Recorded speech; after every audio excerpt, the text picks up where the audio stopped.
ಗಿಣ್ಣ ಅಂದರೆ ಎಲ್ರಿಗೂ ತುಂಬ ಇಷ್ಟ. ಬಟ್ ಬೇಕು ಅಂದ ತಕ್ಷಣ ಮಾಡ್ಕೊಳಕ್ಕಾಗಲ್ಲ. ನಾನು ಇವತ್ತು ಹೇಳ್ಕೊಡ್ತಾ ಇದ್ದೀನಿ, ಗಿಣ್ಣ ತಿನ್ನಬೇಕು ಅಂದಾಗೆಲ್ಲ ನೀವು ಮಾಡ್ಕೊಂಡು ತಿನ್ಬೋದು. ಹಾಯ್ ಹಲೋ ಎಲ್ರಿಗೂ ವೆಲ್ಕಮ್ ಟು ಮೈ ಚಾನಲ್. ನಾನು ಇವತ್ತು ಫಸ್ಟ್ ಟೈಮ್ ಇದನ್ನು ಟ್ರೈ ಮಾಡ್ತಿದ್ದೀನಿ, ಅದಕ್ಕೆ ನಿಮಗೂ ತೋರಿಸೋಣ ಅಂತ. ಕಾಮಧೇನು ಗಿಣ್ಣು ಅಂತ ಹೇಳ್ಬಿಟ್ಟು ಇದ್ದು ಹಾಲಿನ ಪುಡಿ ಥರ ಇರುತ್ತೆ, ಗಿಣ್ಣದ ಪೌಡ್ರು ಅಂತ ಹೇಳ್ಬೋದು. ಹಾಲಿನ ಪುಡಿ ಹೇಗೆ ಬರುತ್ತೋ ಅದೇ ರೀತಿ ಗಿಣ್ಣದ ಪೌಡ್ರು ಇದು. ಸೊ ಬನ್ನಿ ಮಾಡೋದು ಹೇಗೆ ಅಂತ ನೋಡೋಣ. ಇದು ಹಸಿ ಹಾಲು ತೊಗೋಬೇಕಾಗುತ್ತೆ. ನಾನು ನಂದಿನಿ ಹಾಲು ತೊಗೊಂಡಿದ್ದೀನಿ. ಹಾಗೆ ಬೆಲ್ಲ, ಹಾಗೆ ಏಲಕ್ಕಿ ಮತ್ತು ಲವಂಗನ ಕುಟ್ಟಿ ಇಟ್ಕೊಂಡಿದ್ದೀನಿ. ಏನು ಮಾಡಬೇಕು, ಯಾವ ಥರ ಮಾಡಬೇಕು ಅಂತ ಅದರಿಂದ ಕೊಟ್ಟಿರ್ತಾರೆ. ಸೊ ಒಂದು ಪಾತ್ರೆಯಲ್ಲಿ ಫಸ್ಟು ನಾನು ಗಿಣ್ಣದ ಪೌಡ್ರನ್ನ ಹಾಕ್ಕೊಳ್ತಾ ಇದ್ದೀನಿ. ಇದಕ್ಕೆ ನಾನು ಹಾಲನ್ನು ಹಾಕ್ಕೊಂಡ್ಬಿಟ್ಟು ಗಂಟಿಲ್ದಾಗೆ ಕಲಿಸ್ಬೇಕು. ಆಲ್ಮೋಸ್ಟ್ ಹಾಲಿನ ಪೌಡ್ರ್ ಹೇಗಿರುತ್ತೋ ಅದೇ ರೀತಿಯಾಗೇ ಇದೆ ಇದು ನೋಡಲಿಕ್ಕೆ. ಇದಕ್ಕೆ ನಾನು ಹಸಿ ಹಾಲನ್ನ ಹಾಕಬೇಕು, ಅಂದರೆ ಹಾಲನ್ನ ಕಾಯಿಸಿರಬಾರ್ದು. ಸೊ ಅದೇ ರೀತಿ ಹಸಿ ಹಾಲನ್ನ ನಾನು ಇಲ್ಲಿ ಹಾಕ್ತಾಯಿದ್ದೀನಿ. ಹಾಕಿಬಿಟ್ಟು ಅದನ್ನು ಚೆನ್ನಾಗಿ ಮಿಕ್ಸ್ ಮಾಡಬೇಕು. ಏನು ಆ ಪೌಡರ್ ಗಂಟು ಥರ ಇರಬಾರ್ದು.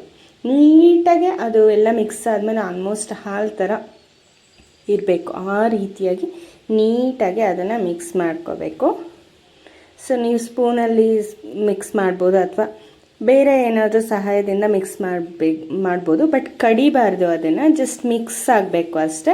ಅದಕ್ಕೆ ಇವಾಗ ನಾನು ಕುಟ್ಟಿ ಇಟ್ಕೊಂಡಿರೋ ಬೆಲ್ಲನ ಹಾಕ್ಕೊಂಡು ಕರಗಿಸ್ಕೊಳ್ತಾ ಇದ್ದೀನಿ. ನೆನಪಿರಲಿ, ಬೆಲ್ಲನ ಕರಗಿಸ್ಬಿಟ್ಟು ಮಿಕ್ಸ್ ಮಾಡಿಬಿಡ್ಬೇಡಿ, ಅಂದರೆ ಕಾಯಿಸ್ಬಿಟ್ಟು ಕುದಿಸಿ ಅದನ್ನು ಸೋಸಿ ಮಿಕ್ಸ್ ಮಾಡೋಕ್ಕೆ ಹೋಗಬೇಡಿ. ಡೈರೆಕ್ಟಾಗೆ ಬೆಲ್ಲನ ಚಿಕ್ಕದಾಗಿ ಕುಟ್ಕೊಂಡು ಅದನ್ನು ಹಾಕ್ಕೊಂಡು ಮಿಕ್ಸ್ ಮಾಡ್ಕೊಳ್ಳಿ. ನಾನು ಆಲ್ಮೋಸ್ಟ್ ಇಲ್ಲಿ ಮಿಕ್ಸ್ ಮಾಡಿದ್ದೀನಿ ಕರಗಿದ ಬೆಲ್ಲನೆಲ್ಲ. ಬಟ್ ಅದರಲ್ಲಿ ಸ್ವಲ್ಪ ಕಲ್ಲಿನ ಅಂಶ ಇದ್ದೇ ಇರುತ್ತಲ್ವ. ಸೊ ಹಂಗಾಗಿ ಬೇರೆ ಪಾತ್ರೆಗೆ ನಾನು ಅದನ್ನು ಸೋಸ್ಕೊಳ್ತಾ ಇದ್ದೀನಿ.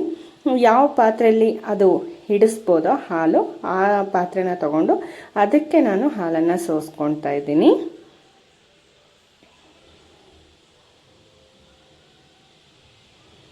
ಆಲ್ಮೋಸ್ಟ್ ಪಾತ್ರೆ ಎಷ್ಟಿದೆಯೋ ಅಷ್ಟಕ್ಕೆ ಕರೆಕ್ಟಾಗಿ ಇಡಿಸಿದೆ. ಇವಾಗ ಇದ್ರ ಮೇಲ್ಗಡೆ ನಾನು ಕುಟ್ಟಿ ಇಟ್ಕೊಂಡಿರೋ ಏಲಕ್ಕಿ ಮತ್ತು ಲವಂಗ ಪೌಡರನ್ನು ಹಾಕ್ಕೊಂಡು ಒಂದು ರೌಂಡ್ ಅದನ್ನು ಮಿಕ್ಸ್ ಮಾಡ್ಕೊಳ್ತಾ ಇದ್ದೀನಿ.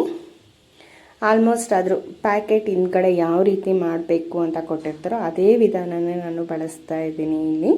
ಸೊ ಈಗ ಇದನ್ನು ನಾವು ನೆಕ್ಸ್ಟ್ ಪ್ರೊಸೀಜರ್ಗೆ ಹೋಗೋಣ. ಇಡ್ಲಿ ಪಾತ್ರೆನ ತೊಗೊಂಡಿದ್ದೀನಿ. ಇಡ್ಲಿ ಪಾತ್ರೆಗೆ ಒಂದು ಲೋಟದಷ್ಟು ನೀರನ್ನು ಹಾಕ್ಕೊಳ್ತಾ ಇದ್ದೀನಿ. ಆಲ್ಮೋಸ್ಟ್ ನಾವು ಇಡ್ಲಿಗೆಲ್ಲ ಯಾವ ರೀತಿ ಪ್ರೊಸೀಜರ್ನ ಯೂಸ್ ಮಾಡ್ತೀವಲ್ಲ ಅದೇ ರೀತಿ ಪ್ರೊಸೀಜರಲ್ಲಿ ನೀರನ್ನು ಹಾಕಿ ಒಂದು ಸ್ಟ್ಯಾಂಡನ್ನು ಯೂಸ್ ಮಾಡ್ತಾ ಇದ್ದೀನಿ.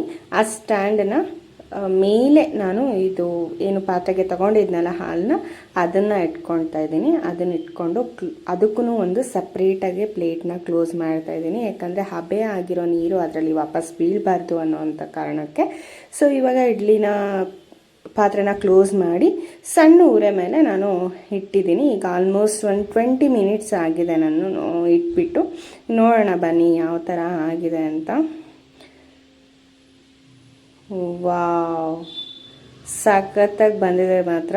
ಆ ಪ್ಲೇಟ್ ಓಪನ್ ಮಾಡ್ತಿದ್ದಂಗೆ ಗಿಣ್ಣದ ಸ್ಮೆಲ್ಲೇ ಬರ್ತಾ ಇದೆ. ಆಮೇಲೆ ಕಲರು ಕೂಡ ಸ್ವಲ್ಪ ಚೇಂಜ್ ಆಗಿದೆ ಅದು. ಸೊ ಇದನ್ನೀಗ ತಣ್ಣಗಾಗಕ್ಕೆ ತಣ್ಣಗಾದ್ಮೇಲೆ ಅದನ್ನು ಕಟ್ ಮಾಡಿಕೊಂಡು ತಗೊಳ್ತಾ ಇದ್ದೀನಿ. ಎಷ್ಟು ನೀಟಾಗಿ ಬಂದಿದೆ, ಎಷ್ಟು ಚೆನ್ನಾಗಿ ಬಂದಿದೆ ಅಂದರೆ ನಮ್ಮ ಮನೇಲಂತೂ ಎಲ್ಲರಿಗೂ ಖುಷಿಯಾಗೋಯ್ತು. ಇದು ಆ್ಯಕ್ಚುಲಿ ನನಗೂ ಗೊತ್ತಿರಲಿಲ್ಲ. ನಮ್ಮ ಅತ್ತಿಗೆ ನನಗೆ ಹೇಳಿದ್ದು ಈ ಥರ ಗಿಣ್ಣದ ಪೌಡ್ರು ಬಂದಿದೆ, ಟ್ರೈ ಮಾಡಿ ಅಂತ ಹೇಳಿಬಿಟ್ಟು. ವಾವ್, ಎಷ್ಟು ಚೆನ್ನಾಗಿ ಬಂದಿದೆ ನೋಡಿ. ಸಖತ್ತಾಗಿ ಬಂದಿತ್ತು ಮಾತ್ರ. ಜಲ್ಲಿಯಾಗಿ ತುಂಬ ನೀಟಾಗೆ ಬಂದಿತ್ತು. ಇಷ್ಟು ಚೆನ್ನಾಗಿ ಬರುತ್ತೆ ಅಂತ ನಾನು ಎಕ್ಸ್ಪೆಕ್ಟ್ ಮಾಡಿರಲಿಲ್ಲ. ನೀವು ಕೂಡ ಒಂದ್ಸರಿ ಟ್ರೈ ಮಾಡಿ ನೋಡಿ. ಟೇಸ್ಟು ಕೂಡ ಸೇಮ್ ಗಿಣ್ಣದ ಟೇಸ್ಟ್ ಅಲ್ಲೇ ಇತ್ತು. ಯಾವುದೇ ರೀತಿ ನಾವು ಹಾಲಿನ ಪೌಡರಲ್ಲಿ ನಾವು ಅದನ್ನು ತೊಗೊಳ್ತಾ ಇದ್ದೀವಿ ಅನ್ನೋ ಫೀಲ್ ಇರಲಿಲ್ಲ. ನಿಜವಾಗ್ಲೂ ಗಿಣ್ಣದ ಹಾಲಲ್ಲೇ ಮಾಡಿರೋ ಥರ ಇತ್ತು. ಎಷ್ಟು ಚೆನ್ನಾಗಿ ಬಂದಿತ್ತು ಅಂದರೆ ಸಖತ್ತಾಗಿ ಬಂದಿತ್ತು. ನೀವೂ ಒಂದ್ಸರಿ ಟ್ರೈ ಮಾಡಿ ಟೇಸ್ಟ್ ಮಾಡಿ ನನಗೆ ಕಮೆಂಟಲ್ಲಿ ತಿಳಿಸಿ ಯಾವ ಥರ ಬಂದಿತ್ತು ಅಂತ. ಹಾಗೆ ಇದುವರೆಗೂ ನನ್ನ ಚಾನಲ್ನ ಸಬ್ಸ್ಕ್ರೈಬ್ ಮಾಡ್ಕೊಂಡಿಲ್ಲ ಅಂದರೆ ಈಗಲೇ ಹೋಗಿ ನನ್ನ ಚಾನಲ್ನ ಸಬ್ಸ್ಕ್ರೈಬ್ ಮಾಡ್ಕೊಳ್ಳಿ. ಇದೇ ರೀತಿಯಾಗಿ ಬೇರೆ ಬೇರೆ ಹೊಸ ಥರದ ರೆಸಿಪಿಗಳನ್ನು ನಾನು ನಿಮ್ಮ ಮುಂದೆ ತರ್ತಾ ಇರ್ತೀನಿ. ಸೊ ಅಲ್ಲಿವರೆಗೂ ಟೇಕ್ ಕೇರ್, ಬಾಯ್ ಬಾಯ್, ಸ್ಟೇ ಸೇಫ್ ಅಂತ ಹೇಳ್ತಾ ಮತ್ತೆ ಸಿಗೋಣ ನನ್ನ ನೆಕ್ಸ್ಟ್ ಬ್ಲಾಗಲ್ಲಿ. ಬಾಯ್ ಬಾಯ್.